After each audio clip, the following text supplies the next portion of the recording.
A saúde do trabalhador está sendo trocada por dinheiro e nós estamos participando disso há quanto tempo? Não sai daí, vamos tratar disso daqui a pouco.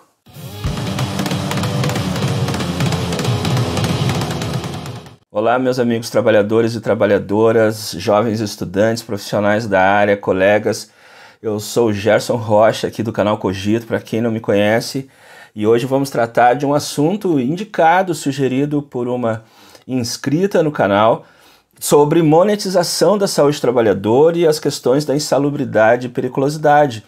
Então fica com a gente até o final, para que a gente possa depois compartilhar esse conhecimento e receber também os comentários de vocês, de concordância, discordância ou sugestões também. E antes de mais nada, para que isso aconteça de forma melhor, se inscreva aqui no canal, já dá logo ali o clique no sininho para receber as atualizações e assim que estiver se agradando desse conteúdo, desse vídeo, também clica no curtir para que o YouTube entenda, né, da importância desse conteúdo, desse vídeo e também podcast, para que outras pessoas possam acessar, possam receber, né, uma notificação, uma indicação para visualizá-los.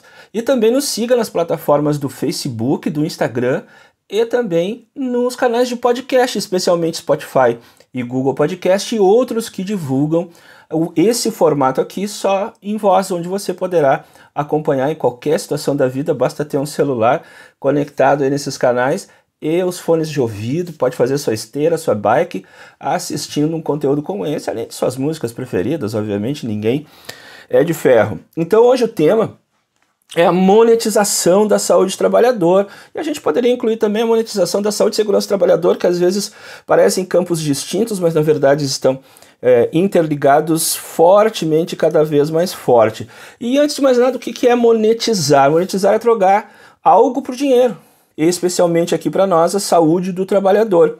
Então, no campo da saúde e segurança do trabalhador, isso ocorre de várias formas, né? Através de salários aviltados. Eu entendo que o salário que não é pago, ou seja, aquela parte do salário que não deveria ter sido sonegada do trabalhador, ela é rebaixada, muitas vezes de forma estratégica, e a retirada de direitos trabalhistas e previdenciários, então essa parte negativa da relação, né? Salário baixo, retirada de direitos trabalhistas e previdenciários, especialmente desde 2016, promovem o quê? Que o trabalhador seja forçado a buscar outras alternativas ou se impelir a outras situações para ganhar um salário melhor. Muitos trabalham em várias atividades, sobrecarregando a sua saúde física e mental, ao necessitar conseguir trabalhar em várias atividades durante a sua vida.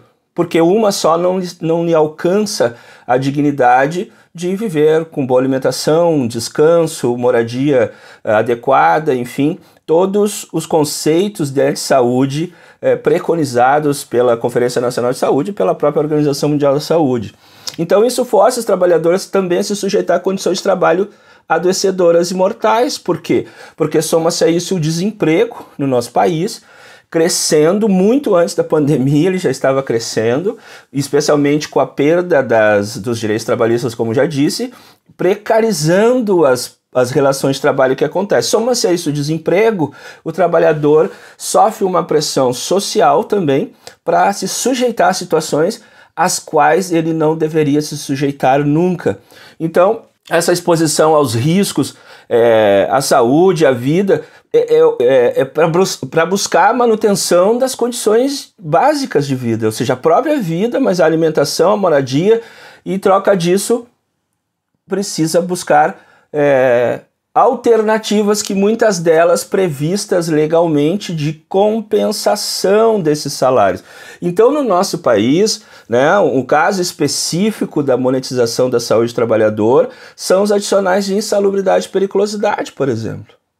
Ou seja, esses adicionais, eles foram criados e são tratados hoje na portaria 32.14/78, né, do Ministério do Trabalho e Emprego, me perdoe, mas hoje é o Ministério da Economia, e a NR15, com vários anexos, coloca as situações que podem motivar, mediante laudo, o adicional de insalubridade. Eu não vou entrar aqui em detalhes trabalhistas, percentuais, porque também esses adicionais existem no campo dos servidores públicos com estatuto próprio. Existe adicional de insalubridade, periculosidade, penosidade, que também nunca foi regulamentado. mas existem esses adicionais salariais, mas com outros percentuais, outras bases de cálculo. O importante é dizer que essas duas situações, tanto a de insalubridade quanto a de periculosidade, elas são utilizadas ainda no Brasil, talvez o raro ou um dos dois raros países. Ouvi falar, e sou muito sincero com vocês, que existe só no Paraguai também, por conta da usina hidrelétrica de Itaipu, né, binacional, que é gerenciada pelos dois países, mas onde surgiu já não existe mais há muitos anos. E existem motivos para isso. Então, essa questão traz mais significados do que as próprias questões trabalhistas, né, de pecúnia, de dinheiro, traz muito mais e pode estar afetando, poderá afetar aqueles menos atentos, aqueles tecnicistas em relação a não entender, não compreender o desempenho menor dos programas de gestão de riscos, por exemplo. Porque existem outras nuances por trás dessas questões todas que não são alcançadas pela tecnicidade de elaboração de um documento como esse ou de um PPRA. Então isso precisa ser levado em consideração. Então os adicionais de periculosidade, por exemplo, e de insalubridade, eu já deixo claro aqui, se está legalizado isso, se está na norma técnica, é um direito a ser exercido, um direito trabalhador recebê-los. Eu não posso mais me opor a isso, apesar das minhas críticas a isso. Por quê? Porque é um direito e se tiver o enquadramento legal, o trabalhador tem direito a receber esses valores. A única coisa que não pode se entender, o trabalhador não tem o direito para consigo mesmo e os gestores não têm o direito de fazê-lo, é colocar esses adicionais de insalubridade e periculosidade como medidas de prevenção ou controle dos riscos ou compensação pela exposição aos riscos. E aí nós estamos falando de uma monetização cruel contra os trabalhadores, monetização da sua saúde. Então, esses adicionais, mesmo que recebidos no salário, eles não autorizam expor mais esses trabalhadores aos riscos, de forma nenhuma.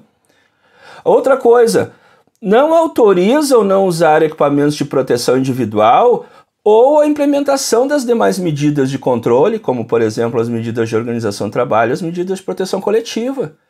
Não é pelo fato de ganhar um adicional no salário de insalubridade e periculosidade que isso está liberado. Alguém poderá dizer assim, mas nós nunca pensamos nisso, mas intrinsecamente o comportamento e ao longo dessa caminhada que eu tive, muitos sempre encararam dessa forma. Né? Não confundir também esses adicionais de insalubridade e periculosidade com condições insalubres e perigosas da natureza das coisas. Uma coisa é o que está previsto em norma como adicional de insalubridade ou fato gerador do adicional de insalubridade e de periculosidade, a outra é uma situação real, insalubre ou perigosa. Um exemplo claro é no adicional de periculosidade. É previsto como fato gerador da periculosidade, pagar adicional de periculosidade, ou seja, 30% do salário a mais para o trabalhador em altura, aquele que trabalha em altura. E trabalho em altura não é perigoso? Por natureza é perigosíssimo. Mas não tem previsão legal para pagar adicional de periculosidade para esse profissional. Evidentemente que a orientação não tem nada a ver com saúde e segurança do trabalho, tem a ver com economia, né? Com o empresariado querendo... Imagina agora em obras onde contratamos centenas de pessoas, temos que pagar 30% a mais por causa da periculosidade. Porque de resto, todo canteiro de obra é perigoso, né? Porque ele é mutante, ele tem circulações, ele tem instalações elétricas precárias. Então seria tudo perigoso. O trabalho em altura não é considerado como motivador de pagamento de adicional de periculosidade. Não é verdade? Outra coisa, essas normas são antigas. Hoje nós temos, por exemplo, o coronavírus, a pandemia e os profissionais de saúde na linha de frente muito expostos a isso. E não está previsto na norma atual pagar insalubridade máxima para eles por conta disso. Porque é um anexo antigo que só prevê pagamento de insalubridade máxima por riscos biológicos quem trabalha em galeria de esgoto, quem trabalha na coleta de lixo urbano ou em áreas de isolamento de doenças infecto-contagiosas. Ou seja, Todo mundo de um hospital deveria ganhar adicional de salubridade máximas, mas não é o que acontece. Porque todo paciente é um potencial disseminador de alguma doença. Mas isso são outras questões, a jurisprudência já pegou um pouco aqui, etc., muda ali, de acordo com os interesses econômicos. Então, exemplos, né, que eu trago dessa vida, dessa caminhada, e um foi uma aula muito, assim, aula magna, que eu tive como técnico de segurança do trabalho, nos primeiros anos da minha carreira. Numa inspeção que eu fiz, eu vi uma situação de riscos em relação a instalações de GLP. Então eu programei uma visita para olhar só isso, porque eu tinha feito um levantamento numa outra área, uma área muito grande.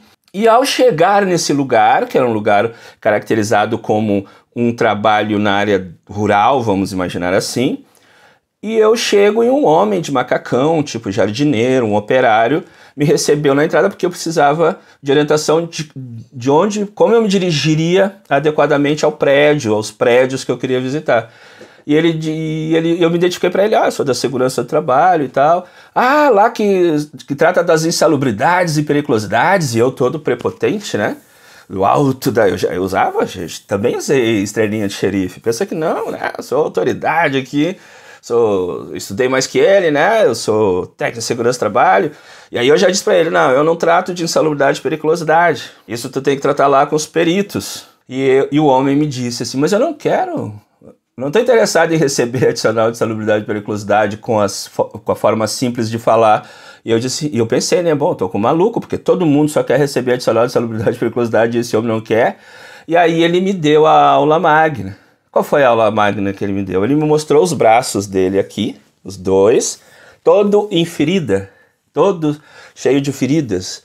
E ele disse assim para mim, tá vendo isso aqui? A médica diz que é por conta do trabalho que eu realizo aqui. E o que eu ganho de adicional de salubridade, porque eu ganho, não paga os remédios que eu preciso usar. E aí ele me deu a aula magna. Já estava, né? Na sua aula, mas aí ele vaticinou, ele disse assim, eu não quero ganhar esse adicional porque eu não quero ter essa doença. Ele percebeu na própria pele que o adicional não prevenia a doença que ele tinha e também não compensava monetariamente a doença e os gastos e todas as questões envolvidas na doença que ele desenvolvia. Então, esse é um caso, por exemplo, outra vez, já numa época mais moderna, um acidente da TAM ali no aeroporto de Congonhas, São Paulo, com muitas vítimas. E aí uma palestra que eu estava assistindo, e na plateia tinham outros profissionais da área de segurança do trabalho, o palestrante do governo federal da época disse assim, vocês viram aquele posto de combustível que explodiu ali por conta do acidente com o avião? Aquele trabalhador ali do posto ganhava periculosidade, ele já estava indenizado por isso. E eu imediatamente levantei o braço para protestar, e quando eu olhei para o lado eram vários fazendo a mesma coisa, e protestamos contra esse absurdo dito. Mas é a verdade. Ou seja, esses adicionais, que são símbolos da monetização da saúde e segurança do trabalho, eles são encarados dessa forma, como uma indenização prévia pelos riscos que o trabalhador está exposto. E isso, há muitas décadas, já é criticado e já é reconhecida essa intenção nefasta que envolve esses adicionais e outras questões que burocratizam a saúde e segurança do trabalho com documentação, com exageradas às vezes, que só servem às vezes para ficar arquivadas ou estarem disponíveis na hora de uma fiscalização, não se ocupam das reais causas dos acidentes do trabalho. Mas isso é um outro debate. O debate da saúde e segurança do trabalho é sempre extenso e longo e requer cogitar sobre isso, refletir sobre isso permanentemente, buscando especialmente fugir do lugar comum das NRs. Então, olhem só, eu vou ler um pequeno texto para vocês e prestem atenção. Pensamos que o adicional dito de insalubridade é imoral e desumano. É uma espécie de adicional do suicídio. Ele encoraja os mais temerários a arriscar a saúde para aumentar seu salário. É contrário aos princípios da medicina do trabalho e à Declaração dos Direitos do Homem, que diz: nenhuma consideração de ordem econômica deverá jamais compelir a um trabalho que implique o risco de comprometer a saúde de quem o realiza. Esse foi o francês, o Simonin, em 1956. Há mais de 60 anos disse isso. Porque esses adicionais nasceram, né, existiam nos Estados Unidos e na Europa, e a partir dessa época, década de 60, foram abolidos, porque eles eram usados pelos empresários de forma nefasta, e no Brasil ainda existem. Qual é a forma nefasta? Inibe que os trabalhadores e trabalhadoras reivindiquem condições de trabalho seguras. Para o quê? Para não perder o adicional. Porque o adicional é baseado numa fonte geradora. Se ela é extinta através de uma medida de proteção, some o pagamento. E ele já recebe um parco salário, e então esse adicional é uma compensação salarial, além de fazê-lo se sentir melhor que outros, de estar trabalhando numa atividade mais importante, mais arriscada. Então ele passa a ser companheiro da falta de prevenção ou da falsa prevenção. E os empresários aprenderam desde logo, porque o empresário, o objetivo principal do empresário é obter lucro com o seu negócio. Eu não estou falando aí que haja um crime nisso. Eles perceberam desde logo que é mais barato, na maioria das situações, pagar esses adicionais do que sanear os riscos. Porque se o empresário quisesse sanear os riscos, ele não contrataria só os profissionais que estão previstos na NR4. Ele contrataria mais. Com certeza. Ele realmente investiria em saúde e segurança do trabalho. Ele realmente teria saúde e segurança do trabalho como elemento da qualidade do que faz. Mas não, muitos ainda dizem que são obrigados a contratar esses profissionais, que absurda essa intervenção do Estado na empresa privada. Então, é mais barato pagar. O adicional que existia, talvez vocês mais jovens nem tenham tomado ciência disso, me perdoem, era o adicional de insalubridade por iluminação. Talvez fosse o único que sumiu lá no governo Collor, na década de 90. Talvez fosse o único adicional a ser mantido, porque arrumar a iluminação de uma sala, de um escritório, era muito mais em conta e durável do que pagar um adicional. Aí esse adicional foi extinto. Agora os outros que requerem investimentos em equipamentos de proteção coletiva, em capacitação permanente, seleção de pessoal adequada, treinamento continuado, avisos e todos esses continuam. E aí por quê? Porque é mais barato. E diferencia e promove a diferenciação do salário daquele, de forma fictícia, daquele que ganha e daquele que não ganha adicional, quando esses adicionais não são usados para a cooptação de pessoas. Coisas do tipo assim, olha, de repente se tu participar da CIPA, né, se eleger pela CIPA, mas tiver ao meu lado, o empresário dizendo, de repente tu vai ganhar um adicional de salubridade. Mas aí tu vai lá para a CIPA e não fica me perturbando. Então essa monetização sumiu, né, dos Estados Unidos e da Europa por absurdo que foi. Por ser contrário aos direitos humanos, mas continua no Brasil. Então isso é claro prejuízo a programas de gestão de riscos ocupacionais. Pois os programas de gestão de riscos ocupacionais procuram eliminar os riscos. E ao eliminar esses riscos, ou reduzi-los, ou controlá-los, tendem a eliminar as fontes geradoras desses adicionais.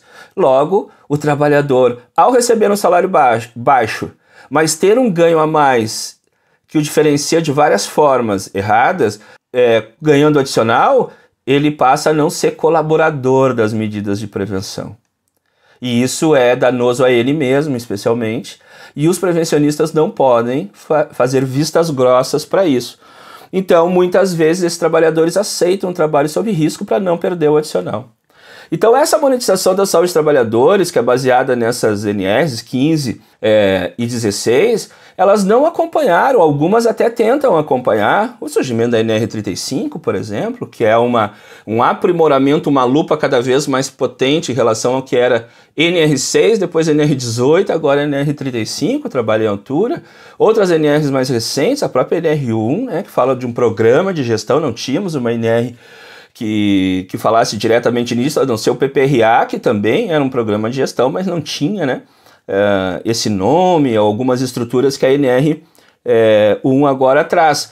Então, essas NRs 15 e 16 não tratam de riscos emergentes, como a nanotecnologia, os empregos ecológicos, o uso de outros materiais diferentes para construção, o que isso pode causar à saúde, a própria digitalização, o home office. Como que isso vem impactando na saúde dos trabalhadores? Essas NRs continuam considerando risco físico, químico e biológico para pagar adicional, Algumas situações em decorrência da presença, mas muitas situações tem que ter análise quantitativa, e aí essa análise quantitativa muitas vezes é feita contra o trabalhador, quando a dúvida deveria beneficiá-lo, né? Nós temos uma pandemia de coronavírus, e esse trabalho, para quem trabalha mais diretamente, é considerado perigoso. O vírus é perigoso. Por que não paga a periculosidade? Por que agora, numa atualização que teve da NR16 para pagar adicional de periculosidade para quem é dos serviços de vigilância, mas o operário que trabalha em altura, que pode cair e morrer, geralmente morre se não tiver a devida proteção, não recebe periculosidade, como eu já disse anteriormente. Então não há lógica disso, a não ser a compra da saúde de forma nefasta por parte dos empresários em relação à saúde dos trabalhadores, sem o enfrentamento necessário, inclusive, dos sindicatos em torno disso, que tratam isso como pecúnia, e na verdade ninguém leva isso na aposentadoria, mesmo que leve a doença que adquiriu durante o tempo de trabalho sob condições insalubres. Certo? Então essas empresas compram essa saúde, monetizam essa saúde por um preço muito aviltado. Então, o programa de gestão de riscos ocupacionais, que não leva isso em consideração, ele não é um programa de gestão de riscos ocupacionais sério. Porque se para alguma coisa para o prevencionista deve servir o pagamento desses adicionais, é para fazer um estudo epidemiológico sobre eles. Quais são os fatores que mais pagam adicional? Então, se estabelece prioridades de ação, uma maior atenção da prevenção. Quais as situações de riscos que geram maior insalubridade máxima? Em tese, são riscos maiores de adoecimento, incapacitação e morte. Mas nem para isso esses adicionais são utilizados. Então, essa monetização, por todas as questões, é nefasta à prevenção. O que fazer diante disso, encaminhando o nosso final aqui nesse nosso episódio? É importante que os profissionais da prevenção assumam essa realidade e não façam parte dessa monetização da saúde dos trabalhadores. Isso não quer dizer negar o pagamento desse adicional. Isso quer dizer educar para isso. Como aquele operário me educou, dizendo: eu não quero ganhar esse adicional, mas eu não quero ficar doente. Ou seja, não me adianta nada ganhar esse adicional se eu estou exposto ao risco, porque ele estava sofrendo na pele, literalmente, os efeitos de um trabalho que lhe causava danos à saúde. Então, nós não podemos, os profissionais de saúde e segurança do trabalho não podem ser estimuladores disso, a não ser por um direito trabalhista, mas tem que contestar essa lógica da monetização. Então, existem outros exemplos de monetização. Os próprios trabalhos prestados, a terceirização de atividades na área da segurança do trabalho, quando na verdade as empresas deveriam contratar mais profissionais e colocar os seus trabalhos como prioridade nas ações de qualidade e de prevenção. Estão terceirizando até o mapa de riscos, que é uma atividade só da CIPA. Tem prevencionista fazendo mapa de risco para a empresa. Isso já tratamos no outro vídeo, é só olhar aqui na nossa lista de conteúdo. Então que se trate essa questão como um direito trabalhista e pecuniário, ponto. Não como o meio de assédio, de premiação para trabalhadores que não reclamam no campo da saúde e segurança do trabalho. Então tu vai ganhar um adicional, vou conseguir aí um adicional para ti. Ou exigência de exposição, né, de trabalhadores e trabalhadoras mais aos riscos, sem reclamar da necessidade das ações de prevenção. Isso não constrói. Então, fazer o quê? Ensinar corretamente, ter esse tema nas suas palestras de CIPA, ter esse tema nas suas formações, se você é professor de cursos de formação, tratar disso de forma corajosa. A monetização da saúde e segurança do trabalho em todos os aspectos é geradora de acidentes e doenças do trabalho em maior número.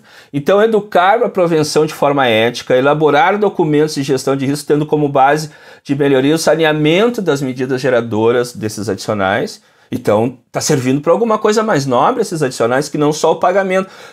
Mas e se o trabalhador já ganha pouco, não recebe esse adicional, vai ganhar menos ainda. Vamos batalhar para o salário digno e não para vender a nossa saúde em troca desse salário que sempre será pouco, inclusive com o adicional. Especialmente quando esses riscos são determinados por riscos mensuráveis, você vai reduzir os riscos, reduzir a intensidade. Então nós vamos ter melhoria das condições de trabalho, menos acidentes e doenças. Os sindicatos dos empregados da categoria profissional, tanto de empresas privadas quanto de servidores públicos, devem buscar junto à empresa informações sobre os adicionais. Qual percentual de trabalhadores nessa instituição pública está ganhando adicional de salubridade e periculosidade? Por quê? Quais são os fatos geradores mais característicos? Por quê? Porque esses colegas estão mais expostos a acidentes e doenças. E o sindicato tem o dever de atuar para reduzir as condições de risco e enfrentar as situações de perigos e combater essa monetização da saúde do trabalhador. Então, caríssimos, era isso, é um assunto para a gente debater em sala de aula com bastante mais tempo, olha só, quase 30 minutos, mas eu espero que você aproveite isso, porque eu não posso ser desonesto e tratar um assunto tão importante de uma forma tão rápida para ter um vídeo pequeno para você poder consumir. Seu interesse é importante para estudar e para isso é importante acompanhar os conteúdos até o final. Agradeço a tua atenção, agradeço as dicas de conteúdo, espero que mais dicas de conteúdo surjam e se eu for capaz de falar um pouco e entender que esse pouco vai ajudar mais alguém, eu vou atrás das informações. E se não, eu não vou poder abordar, porque o primeiro ato de respeito é não falar do que não se sabe. Tá certo? Muito obrigado pela atenção. Não se esqueça de se inscrever no canal, dá o clique aí no curtir. E um abraço e até a próxima!